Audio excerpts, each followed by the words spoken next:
നിങ്ങളുടെ പേഴ്സൺ ഇപ്പൊ ആരെ കുറിച്ചാണ് ചിന്തിക്കുന്നത്? ലെറ്റ്സ് ബോസിന്റെ പേഴ്സൺ ആരെ കുറിച്ചാണ് ഇപ്പൊ ചിന്തിക്കുന്നത്? കാർഡ് താഴെപ്പോയി. 3 കാർഡാണ് നമുക്ക് താഴെപ്പോയി. ആ 3 കാർഡ് നമ്മളിവിടെ എടുക്കുന്നുണ്ട്. First card 2 of swords. ഇവിടെ ആൾക്ക് ഡിഫിക്കൽട്ടായ സിറ്റുവേഷൻ കാണുന്നുണ്ട്. അതായത് 2 ഡിസിഷൻ ഉണ്ട്. അപ്പൊ നമുക്കിവിടെ തേർഡ് പാർട്ടി സിറ്റുവേഷൻ എന്ന് ഇവിടെ മനസ്സിലാക്കാൻ പറ്റുന്നുണ്ട്. കാരണം ആൾക്ക് ഒരു ഡിസിഷൻ എടുക്കാൻ പറ്റണില്ല. 2 പേരെ കുറിച്ചും ആള് തിങ്ക് ചെയ്യുന്നുണ്ട്. Then 3 of cups. Third party situation ഉണ്ട് ഇവിടെ ആൾക്ക്. പക്ഷെ ആൾക്ക് ഇവിടെ തേർഡ് പാർട്ടി സിറ്റുവേഷൻ കാണുന്നുണ്ടെങ്കിൽ പോലും ആളുടെ ഹാർട്ടിൽ നിങ്ങളാണ് ഉള്ളത്. സോ തേർഡ് പാർട്ടി അത്ര സ്ട്രോങ് തേർഡ് പാർട്ടി ഒന്നല്ല നമുക്കിവിടെ കാണാൻ പറ്റുന്നത്.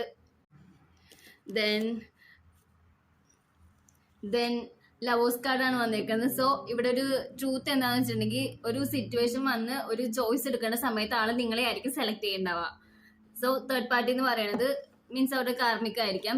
അതുകൊണ്ട് തന്നെ അവർ നിങ്ങളെ തന്നെ സെലക്ട് ചെയ്യുന്ന വേണം നമുക്കിവിടെ. നിങ്ങളെല്ലാവരും പേഷ്യൻസോടെ ഇരിക്കുക, ഓവർ റിയാക്ട് ചെയ്യാതിരിക്കുക. അപ്പൊ നിങ്ങളുടെ പേഴ്സൺ നിങ്ങളായിട്ട് കണക്ട് ചെയ്യുന്നുണ്ടാവും. താങ്ക്